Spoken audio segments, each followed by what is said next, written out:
చదువుతో పాటు క్రమశిక్షణను కూడా నేర్పుతుంది క్లాస్ రూమ్. క్రమశిక్షణ లేనోడు జీవితంలో ఎందుకు పనికిరాడు, ఎందుకన్నా పనికొచ్చినా తాత్కాలికమే. తెలివి తక్కువ క్రమశిక్షణ ఉంటే ఎక్కువ పని చేయొచ్చు. తెలివి ఎక్కువ క్రమశిక్షణ లేకపోతే సరైన సమయానికి వాడు అక్కడికి రానే రాడు. దానివల్ల ఏం ఉపయోగం? మహామేధా ఉంటాడు కానీ పరీక్ష రోజు పరీక్ష రాయకపోతే ఏమవుతాడు? అట్లనే ఈరోజు మిత్రులారా, మనందరం ఒక 5 ఏళ్ళు ఒక మంచి ఆలోచన చేద్దాం. మనం ఇబ్బందులలో ఏం లేం, ఆకలితో ఏం చచ్చిపోతలేం.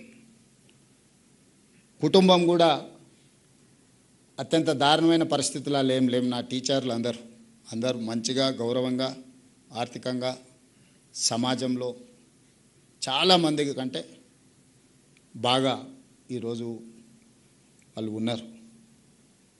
వాళ్ళు సంఘాలు వేళ మీకు చెప్పిన మీరు సొంతంగా ఆలోచన చేసుకోండి. మీరే నాయకులను తయారు చేసేది కూడా మీరే.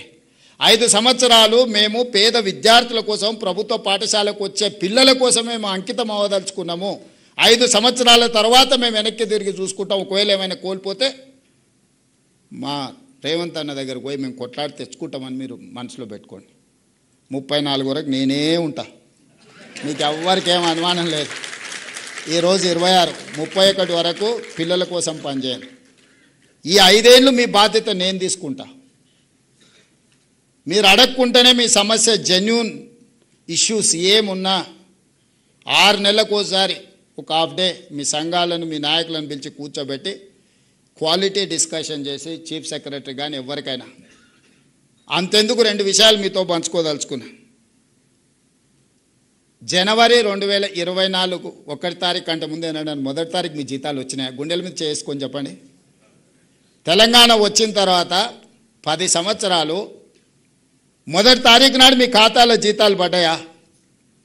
24 జనవరి మొదటి తారీఖు నాడు మీ ఖాతాలో వేయడం మొదలు పెడితే ఈ రోజు వరకు ఎప్పుడైనా మొదటి తారీఖు నాడు మీ జీతాలు ఆగినాయా చెప్పండి. ఇది ఎవ్వరు మీరు అడగలేదే, మీ సంఘాలు అడగలే, మీరు అడగలే. ప్రతి నెల మొదటి తారీఖు నాడు ఈ ప్రభుత్వం కోసం, ప్రజల కోసం పనిచేసే వాళ్ళకి జీతం ఇవ్వకపోతే ప్రభుత్వం వైఫల్యం చెందినట్టే. ప్రభుత్వానికి నాయకత్వం వహించిన ఎవరి కుర్చీలున్నా వాళ్ళు విఫలం చెందినట్టే అని ఒక నైతిక బాధ్యత తీసుకొని ప్రతి నెల మొదటి తారీఖు నాడు మీ ఖాతాలో జీతాలు వేస్తున్నా.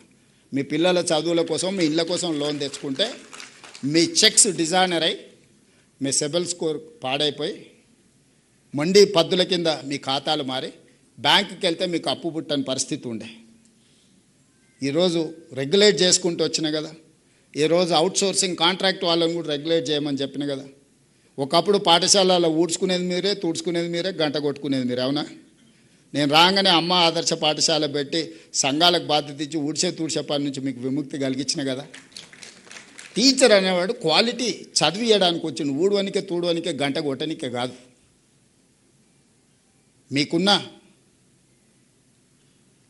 అనుభవాన్ని పిల్లలకు ఉపయోగించాలనేది నా ఆలోచన. పిల్లల బట్టలు కావచ్చు, డైట్ ఛార్జెస్ 10 సంవత్సరాలు పెంచకపోతే నేను వచ్చి 40% పెంచిన. కాస్మెటిక్ ఛార్జెస్ 16 ఇయర్స్ పెంచకపోతే నేను వచ్చి 210% కాస్మెటిక్ ఛార్జెస్ పెంచిన పేద పిల్లలకు. ఏవేమి చేయగలమో స్కూల్స్లలో రిఫార్మ్ తీసుకొచ్చినాం. ఈరోజు మనం సెంట్రల్ కిచెన్స్ డిజైన్ చేసి ఎంత బెస్ట్ బ్రేక్ఫాస్ట్ ఇవ్వడానికి ప్రయత్నం చేస్తున్నాం. ఒకరోజు పాలు, ఇంకొక రోజు రాగి జావా, ప్రోటీన్ ఫుడ్ ఇవ్వాలని ఈరోజు మనం ప్రయత్నం చేస్తున్నాం.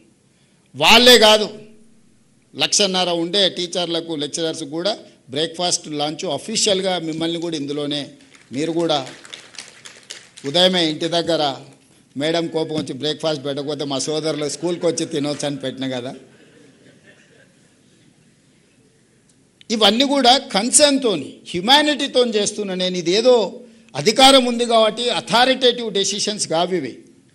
ఒక మానవీయ కోణంలో ఆలోచన చేస్తున్నాం. మనిషికి సంబంధం ఉండాలి, మీద ఒక మనిషికి విశ్వాసం ఉండాలి.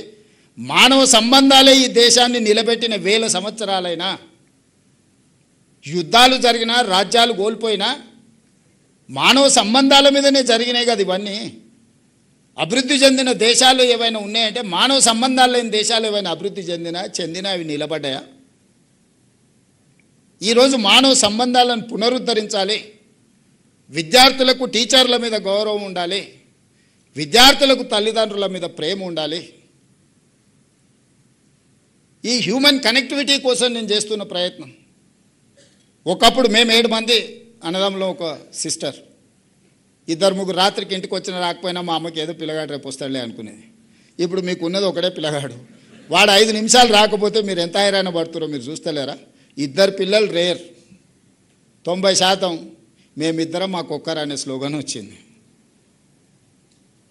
మరి ఆ పిల్లల మీద మనం ఇంత ఫోకస్ పెడుతున్నప్పుడు వాడిని తీసుకొని పోయి హాస్టల్లో వేసినాం అనుకో, హాస్టల్లో పిల్లల్ని జమ చేసిన తర్వాత ఇంట్లో చిన్న చిన్న సమస్యలు కూడా భార్యాభర్తల మధ్యలో మనస్పర్ధలు తీసుకొస్తాయి. పిల్లలు ఉంటే kids and pets are stress busters. పిల్లలు మానసికంగా మనల్ని ఉత్తేజపరుస్తారు. పిల్లలు ఉండడం వల్ల భార్యాభర్తల మధ్యలో కీచులాటలు తక్కువ ఉంటాయి. ఇంటి ఆయన కూడా సాయంత్రం తొందరగా ఇంటికి వస్తాడు. అదే పిల్లల్ని హాస్టల్లో వేస్తే ఏదో ఒక ఇష్యూ చిన్నదో పెద్ద అంతా నేనైతే మిడిల్ క్లాస్, 90% ఉన్న వాళ్ళు అందరూ మిడిల్ క్లాసే. సూపర్ రిచ్ ఉన్న వాళ్ళ కిడ్స్ పేరెంట్స్ గురించి నాకు తెలియదు, కానీ మిడిల్ క్లాస్లో ఏముంటుంది మనకి? ఇంటికి వస్తే ఏదో చిన్నది టీవీ ఆన్ చేయలేదనో, ఆన్ చేసిరానో, ఏదో అడుగు ఇచ్చిరానో, ఇయ్యలేదనో, అక్కలు ఈటీవో మాటీవో అని అంటే మనం ఏదో స్పోర్ట్స్ పెట్టమనో లేకపోతే సినిమా పెట్టమనో ఇంతనే చెప్పారు. భార్యాభర్తల మధ్యలో 90% ఇవే ఉంటాయి. మీరు చూడండి, మీరు ఇంటికి పోయి రాసుకోండి ఒక నెల మొత్తం ఎందుకు కొట్లాడారు. ఇంతమించి ఏముంటుంది? ఏమో మనకేమో 100 ఎకరాల భూములు ఉన్నాయి, దాన ధర్మాలు చేస్తున్న దాని మీద కొట్లాడతామా, లేకపోతే వజ్రాలు ఉంటే రోడ్డు మీద ఇసిరేస్తున్నాం అని కొట్లాడుకుంటే ఏముంటుంది? ఇవాళ మనం ఏదో చికెన్ వండమంటే లేదు వంకాయ వండితే సర్దుకో అంటుంది. నేనేదో చికెన్ తినాలంటే ఆదివారం నువ్వు వంకాయ వండుతా అంటావు అంటే ఆమె అంటే కోడి లేదు పోయి తేవాలంటే కష్టం, ఇంట్లో వంకాయ వండి పెడతా అంటుంది. ఇదే పెద్ద సమస్యకు దారితీస్తుంది. ఇవన్నీ కూడా మధ్యతరగతిలో ఉండే చిన్న చిన్న. ఈ సమయంలో పిల్లలు మనతో ఉంటే వీటన్నిటిని కూడా తగ్గించుకోవచ్చు. అందుకే నేను ఉదయం బ్రేక్ఫాస్ట్, మధ్యాహ్నం లంచ్ పెట్టి పిల్లల్ని సాయంత్రం ఇంటికి పోతే పేరెంట్స్తో ఉంటే ఒక హ్యూమన్ టచ్ ఉంటుంది, మానవ సంబంధాలు ఉంటాయి, తల్లిదండ్రుల పట్ల పిల్లలకు ప్రేమ ఉంటుంది. మా అమ్మ నా కోసం కష్టపడుతుంది, నేను సాయంత్రం ఇంటికి వచ్చే లోపల రొట్టె చేసి పెట్టిందో లేకపోతే మిరపకాయ బజ్జీ చేసి పెట్టిందో అని వాడికి ఒక అటాచ్మెంట్ ఉంటుంది. హోటల్లో తింటూ మోటార్లో వండుకుంటామంటే ఏముంటుంది? Mechanical life. నేను ఆ మధ్యలో ఎప్పుడో నవ్వుకుంటా చెప్పిన పాసింగ్ రిమార్క్ కింద, చిన్నగా ఉన్నప్పుడు పిల్లల్ని మనం హాస్టల్లో చేరుస్తే వాళ్ళు పెద్దగా అయినాక మనల్ని ఓల్డ్ ఏజ్ హోమ్లో వాళ్ళు చేస్తారు. ఇంకెక్కడుంది మానవ సంబంధాలు? చదువు పేరు మీదనో లేకపోతే ఆర్థిక పరిస్థితుల్లో పిల్లల్ని తీసుకొని పోయి మనం హాస్టల్లో పెడతాం.